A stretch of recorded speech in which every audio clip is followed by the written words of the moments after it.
問心嗰句，你係咪都試過咁半夜3更喺張床度反嚟反去，點都瞓唔着，個腦就好似不受控制咁，將你日頭受過嘅委屈、食過嘅死貓，一幕一幕咁喺度瘋狂重播。你越諗就越撚，越狠就越眼光光，心入面係咪恨不得時光倒流，飛返去嗰個場景，指住嗰個人個鼻，同佢兜口兜面死過？但係去到最後呢，你發現自己最嬲嘅，其實唔係人哋，而係你自己。你揼心口怪自己，點解當時咁鬼死軟弱？點解人哋串到埋嚟，自己連半句嘴都駁唔到？如果你而家正正就係陷咗入去呢種深深嘅自我內耗入邊，甚至覺得自己活得好似個廢柴咁，喂，停一停先，請你擘大對耳，聽清楚我跟住落嚟講嘅每一句說話，因為你一直以嚟對自己嘅認知可能錯得好交關。喺親戚朋友面前，你永遠係最剛居、掏心掏肺嗰個。邊個屋企有事，你第一時間冇出去幫手。大家出嚟食飯，你永遠係默默攞銀包出嚟，搶住埋單嗰個。逢年過節，親戚長輩嘅禮物，你一袋二袋咁送，從來唔計較價錢。你覺得自己對得住天地良心，對得住身邊每一個緣分，但最後換嚟啲乜嘢好處，全部俾嗰啲把口提過油、心狠手辣、識得做人嘅親戚佔晒。佢哋喐下把口皮，講幾句好聽嘅說話，就可以將你辛辛苦苦維繫嘅感情同埋應得嘅利益，輕而易舉咁搶走。喺職場度，你默默耕耘，做咗10幾年，加班捱夜，從來冇半句怨言。最惡做嘅豬頭骨全包，最難孭嘅黑鑊你孭晒。但係一到升職加薪嘅時候，功勞就無端端落入嗰啲平時淨係識得喺 boss 面前擦鞋邀功嘅小人袋度，睇住佢哋企喺台上威風凛凛咁領獎，你喺台下跟住大家拍手，個心就好似吞咗隻死烏蠅咁核突。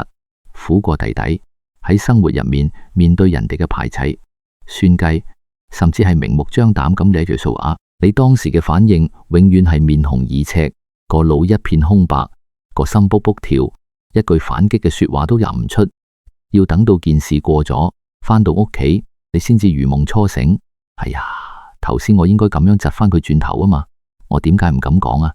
遲啦，一切都太遲啦，你只能夠默默退讓，將呢個瓦子盔硬生生咁吞落肚。於是每逢夜深，你就開始瘋狂咁懲罰自己。你喺腦海入面諗咗1萬句完美嘅反擊對白，你覺得如果當時咁講，一定可以令對方收聲；如果當時咁做，一定可以令佢落唔到台。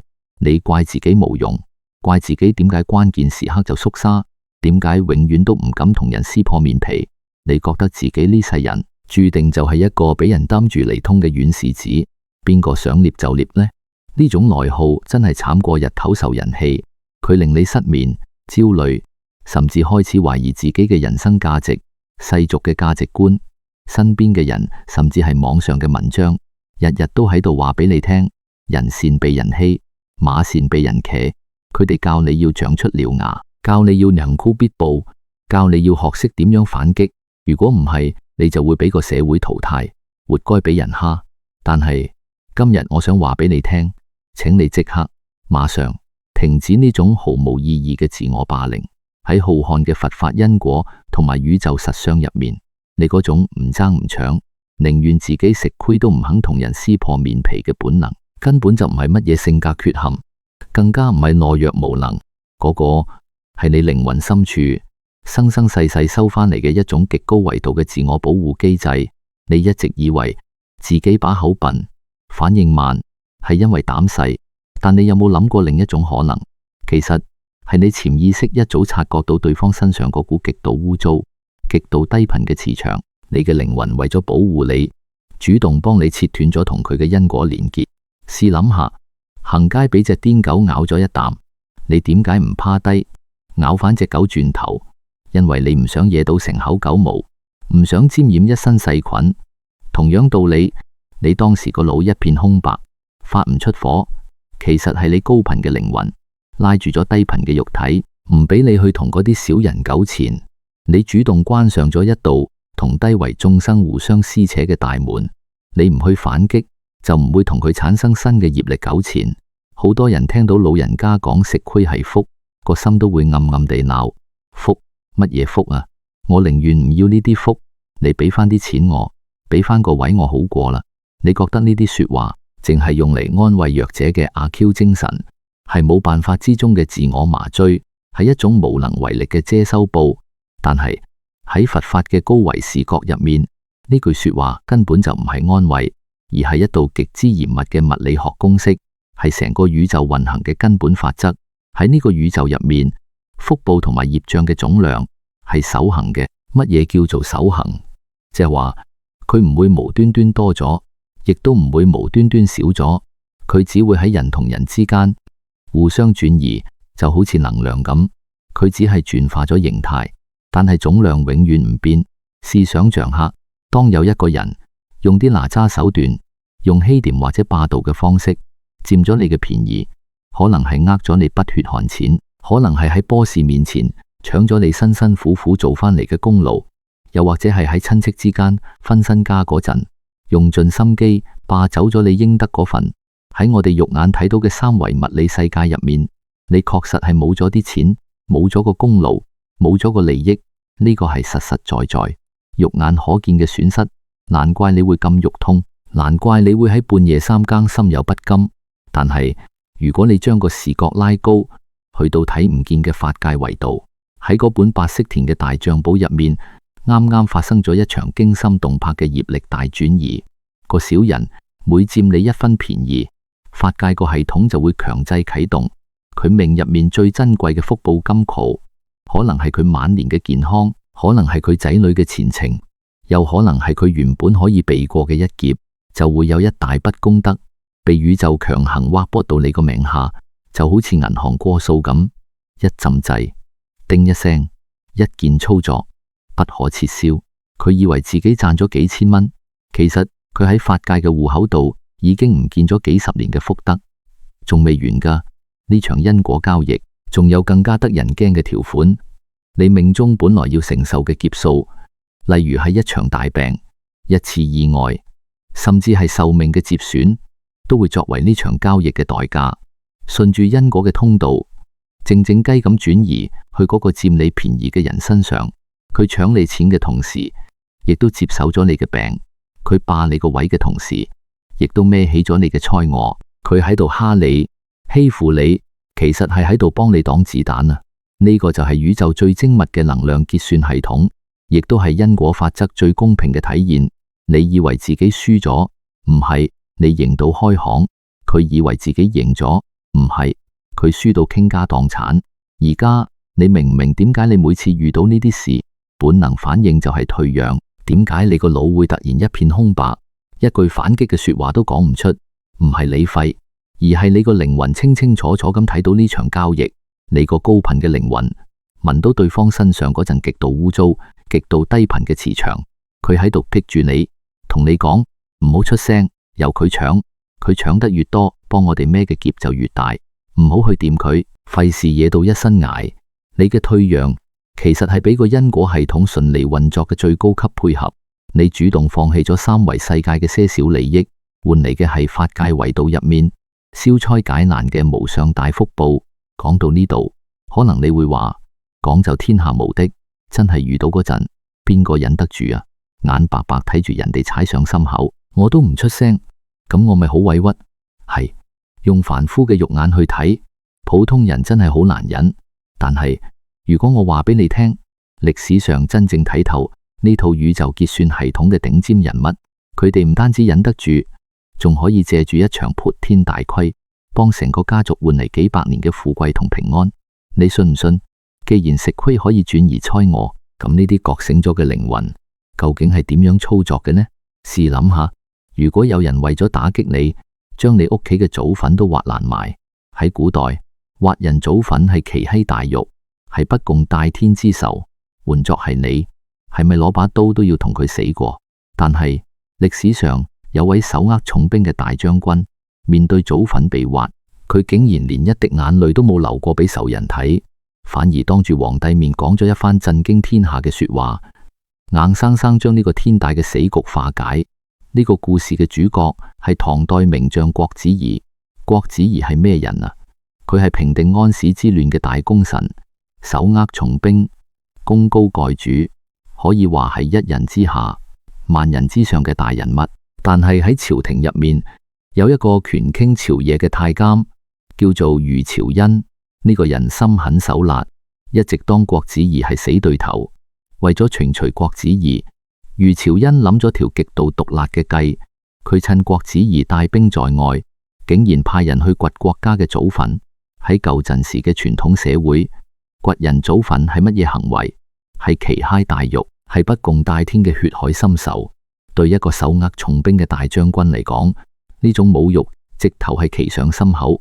當時全城嘅人都食花生，大家心入面都睇死郭子儀，覺得佢知道咗之後，一定會暴跳如雷，一定會起兵造反，或者最少都會帶兵入宮，一刀斬死個死太監余朝恩。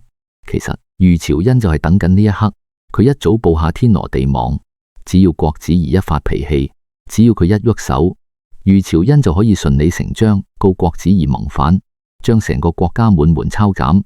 呢個根本就係一個必死嘅連環局。點知郭子儀打完仗返到京城，知道祖墳俾人掘咗，佢嘅反應震驚咗全天下。佢見到皇帝嗰陣時，無發火，無咆哮，無告狀，反而係除低頭盔，跪喺地下痛哭流涕。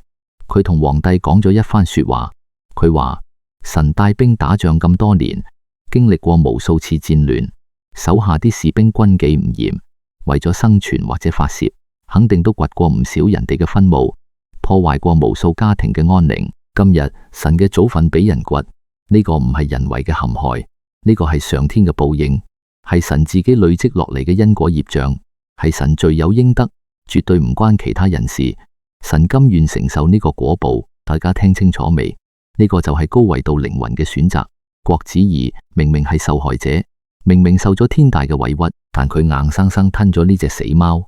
佢將所有仇恨同埋委屈全部攬晒上自己身，用因果法則嚟自我消解。佢呢個咁徹底嘅退讓，產生咗極之驚人嘅力量，瞬間化解咗一場滅門之災。余朝恩聽到郭子儀咁講，原本準備好嘅毒計完全用唔出，反而俾郭子儀嘅胸襟嚇到腳軟。佢發覺自己面對緊嘅根本唔係一個普通凡人，而係一個深不可測嘅高人。自此之後，余朝恩心生畏懼，再都唔敢去搞郭子儀。而郭子儀就用呢一次退讓，用呢一次表面上嘅大虧，幫國家子孫換嚟幾百年破天嘅富貴同埋平平安安。佢啲仔女個個有出息，家族開枝散葉，興旺發達。你睇下郭子儀係咪懦弱？佢絕對唔係懦弱，佢係企喺極高嘅維度，一眼睇穿咗呢個紅塵燒肉機。佢知道如果自己反擊，就會跌入無休止嘅業力糾纏，就會將成個家族拖落深淵。所以佢選擇主動地停個按鈕，用食虧嚟做一場能量交易，用短暫嘅屈辱換取長遠嘅家族福報。呢種智慧真係深不可測。好多時我哋喺家庭生活入面，為咗爭一啖氣，為咗分身家少咗幾萬蚊，兄弟姊妹之間反面無情，甚至打官司打到上法庭。你以為你爭贏咗口氣，爭贏咗個少少錢，但其實你輸咗成個家族嘅和氣，輸咗你自己晚年嘅安寧。郭子儀手握天下大權，面對祖墳被掘都可以忍。我哋為咗啲雞毛蒜皮嘅事，點解就要搞到面紅耳赤呢？有啲人成日覺得新抱唔孝順，女婿唔識做，親家佔咗便宜，心入面成日屈住屈住。其實呢啲都係業力嘅考驗。你越係去計較，個磁場就越係低頻，吸引埋嚟嘅衰嘢就越多。郭子儀嘅大智慧就係話俾我哋知，所有外在嘅侮辱同埋吃虧，如果你識得轉念，全部都可以變成消解業障嘅工具。我哋做長輩嘅，最希望就係仔女平安，晚年無病無差。如果你肯將平時受嘅委屈當做係幫仔女積福，當做係幫自己擋災，你個心就會瞬間豁然開朗。呢個就係將生活入面嘅爛牌打出一手好牌嘅最高境界。但係我哋再諗深一層，就算係祖墳俾人掘，都只係外在利益同面子嘅受損。對於一個將軍嚟講，退讓得起，但如果有一種虧係要徹底毀滅你一世人辛辛苦苦建立嘅清譽，令你身敗名裂，俾全城嘅人當面擸口水，甚至要你替人哋孭上一頂最污糟、最核突嘅死貓。如果遇到呢種栢天大魔，一個真正覺醒咗嘅高僧，又會點樣去揀呢？佢又會點樣用呢場屈辱去完成宇宙間最大嘅能量轉賬？到底係點樣嘅境界，可以令到百口莫辯嘅絕境變成無上嘅功德？呢係一個發生喺江戶時代嘅真實公案。故事嘅主角係錢宗史上極之出名嘅高僧白隱前師。白隱前師喺鄉下嘅一間寺廟修行，生活簡樸，德高望重，無論男女老少，平時見到佢都會恭恭敬敬咁雙手合十，當佢係活菩薩咁拜。點知天有不測之風雲，鎮上面有一戶有錢人家，屋企有個未出閣嘅後生女。有一日，父母竟然發現個女大咗肚。喺舊陣時嘅年代，未婚懷孕係天大嘅醜聞，係彌天大罪，足以令成個家族抬唔起頭做人。個有錢佬大發雷霆，火都嚟埋，佢將個女拉到面前，攞起條鞭猛咁抽，逼問個女：個野男人到底係邊個？邊個搞大你個肚？個女被打到遍體鱗傷，又驚又痛，但佢死都唔肯講出真正嘅情人。原來個經手人係街市一個賣魚嘅後生仔，佢驚講咗出嚟，父母一定會打死個情郎。喺極度恐慌同慌亂之中，個女個腦突然閃過一個人，嗰個平時從來唔同人爭執、永遠慈眉善目嘅白隱前師。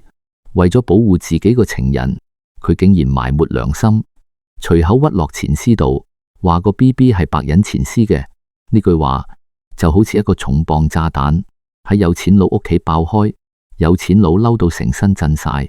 佢點諗得到自己一直咁尊敬嘅高僧背地裏竟然係個住住袈裟嘅禽獸？等到個女一生完個 BB 出嚟，有錢佬就帶住一班身強力壯嘅家丁，氣沖沖咁衝上子母。嗰日成個鎮嘅街坊都圍晒過嚟睇熱鬧。有錢佬企喺子母門口，當住所有人面用世界上最惡毒嘅說話去鬧白隱前師：你個死條領，偽君子，住住人皮嘅畜生，乜嘢難聽佢就鬧乜嘢。鬧完，佢一把將個仲喺襁褓入面嘅 BB 狠狠咁塞入前師個懷度，大聲吼：呢個係你嘅孽種，你自己養返。面對住呢種足以毀滅一生清譽嘅破天屈辱，面對住全鎮人鄙視、懷疑、震驚嘅目光，你估白隱前師有咩反應？佢冇一絲驚慌，冇半句委屈，冇去同個女仔對質，甚至連一句辯解嘅說話都冇講過。佢只係平靜咁接過個喊緊嘅 BB，輕輕拍下佢，然後望住暴怒嘅有錢佬，淡淡咁講咗三個字：係咁㗎。就係呢三個字，冇反擊，冇發火，冇追問。佢接受咗，佢接受咗呢個從天而降嘅 BB， 接受咗呢盤照頭淋落嚟嘅坑渠水，接受咗身敗名裂嘅命運。從此之後，白隱前師名譽掃地，俾所有人唾棄。以前對佢不恭不敬嘅街坊，而家見到佢會兜路走；以前向佢求法嘅信眾，而家行過會佢口水。佢唔單止冇人供養，冇飯食，仲要日日抱住個 BB， 挨家挨戶咁去化緣，低聲下氣咁求人俾少少奶水個 BB 飲。你可以想象下嗰個畫面：一個住住破爛袈裟嘅老和尚，抱住個嗷嗷待哺嘅蘇蝦仔，喺街頭巷尾俾人點住個鼻嚟鬧。你個唔知醜嘅假和尚，仲有面出嚟見人？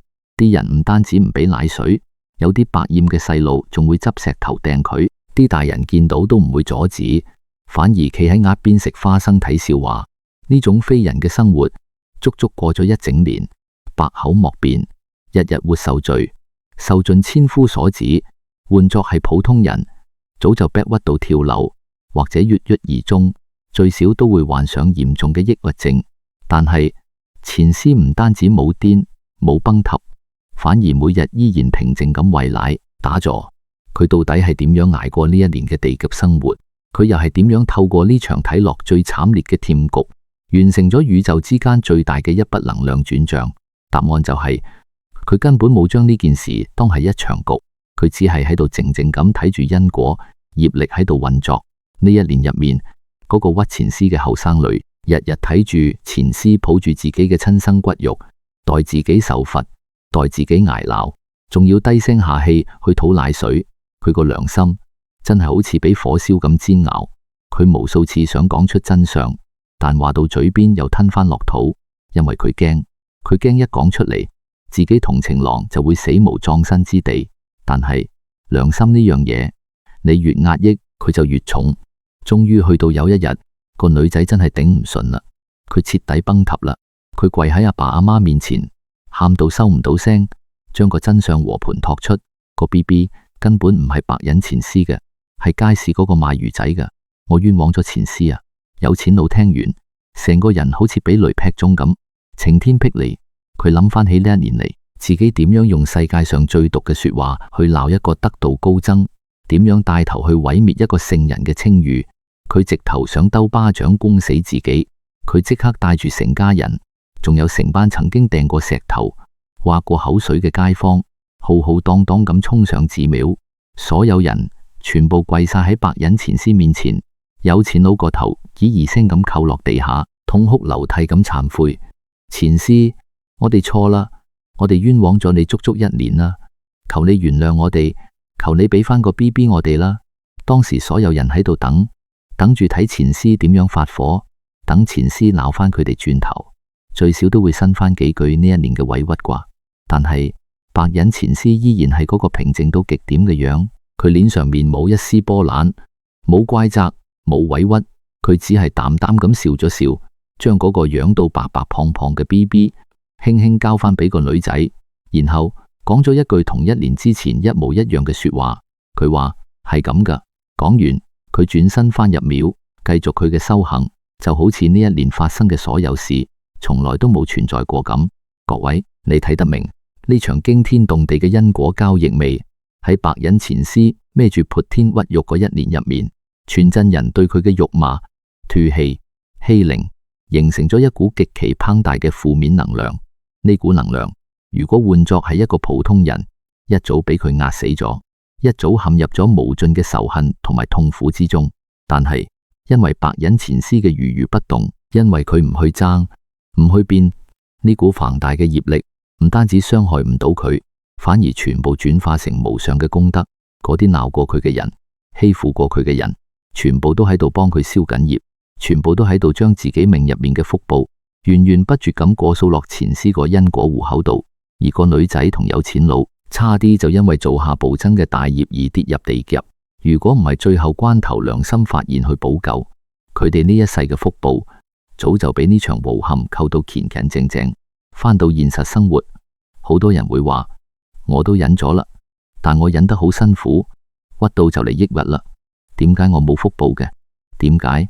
因為你用緊凡夫嘅我執去死忍難忍，你個心仲有怨氣，你仲喺度計較得失。你表面上係退讓咗，但係你心入面一直喺度鬧緊對方，咒緊對方幾時有報應。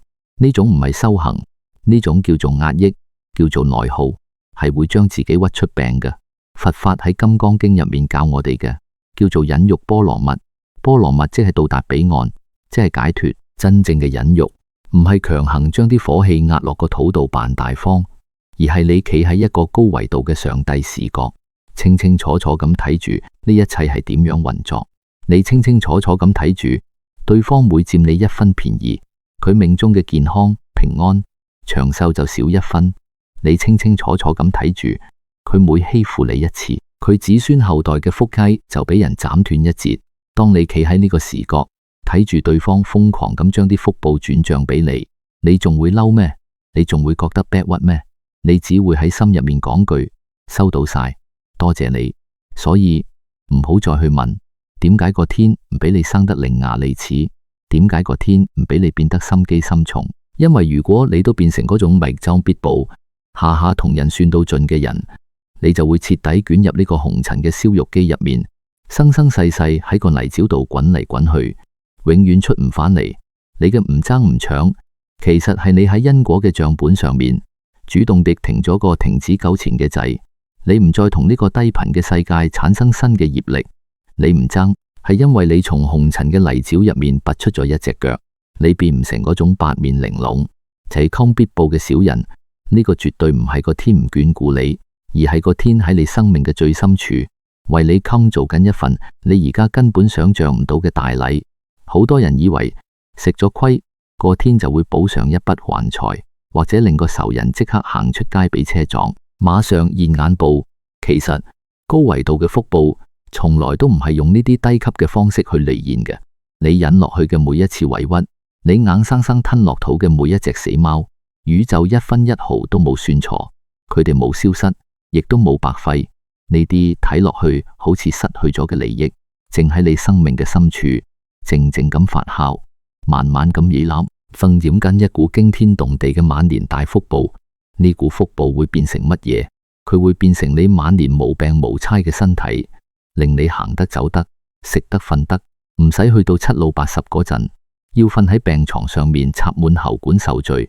佢會變成你仔女嘅孝順同生性，令你啲子孫後代平平安安，老來有所依靠。佢會變成你內心嗰種絕對嘅寧靜，無論出面風吹雨打，世界點樣變，你都可以安之若素，日日安樂醒。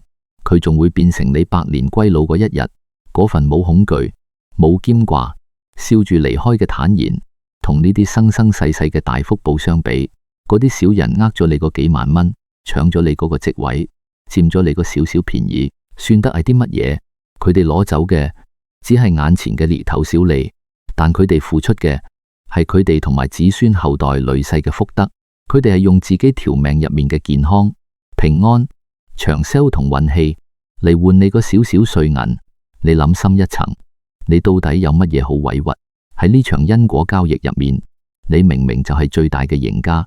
所以從今日開始，永遠唔好再為自己嘅善良同退讓感到羞欺，永遠唔好再喺夜深人靜嘅時候痛恨自己嘅軟弱，怪自己點解當時唔敢同人反面。永遠唔好再去同嗰啲小人計較啦，由得佢哋去爭啦，由得佢哋去搶啦，由得佢哋去算計啦。你只需要靜靜地企喺度，好似睇戲咁睇住佢哋表演，因為你心入面好清楚，佢哋爭走嘅原本就係屬於佢哋嘅業障，你失去嘅亦都係你命中應該要還嘅舊差。而你真正得到嗰份福報，佢哋睇唔見，亦都永遠搶唔走。去到呢一刻，如果你終於放低咗心入面嗰份意難平，如果你已經徹底睇透咗呢個宇宙間最絕妙嘅業力轉移真相，如果你決定從今日起唔再內耗，唔再覺得委屈，坦然咁接受生命中嘅每一次食虧，咁而家請你雙手合十喺評論區，無比歡喜、無比釋然咁留低呢4隻字：食虧積福。呢個唔單止係一個留言，呢個係你喺浩瀚嘅宇宙之中為自己立下嘅一道清淨結界。呢個係你對所有曾經佔過你便宜嘅人發出嘅最後通牒。你哋嘅爛賬我收晒，我嘅大福我等緊。當你打出呢4隻字嗰一刻，嗰啲曾經佔你便宜嘅小人將會徹底帶走你生命中嘅災禍，而佢哋留低嘅福德將會好似滔滔江水咁，瞬間注滿你嘅生命。